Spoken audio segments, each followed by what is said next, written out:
Yeah, yeah, easy J. Kailangan hindi siya maging katanggap-tanggap.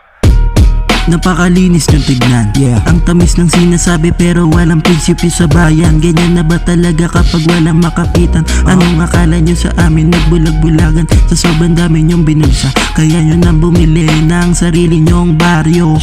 Pero malabo nyo mabili ang nakikita at naririnig ng mga tao. Sarili nyong interes sa bayan nyo, kaya tiwala na lahat, hindi para sa inyo. Matamis magsalita pero kinulang sa gawa. Ngawa lang na ngawa habang ang bayan ay binabahan ng problema. Ang mga problema pala natin ang mga nakaupo sa silya. Yeah, yeah, fuck the system.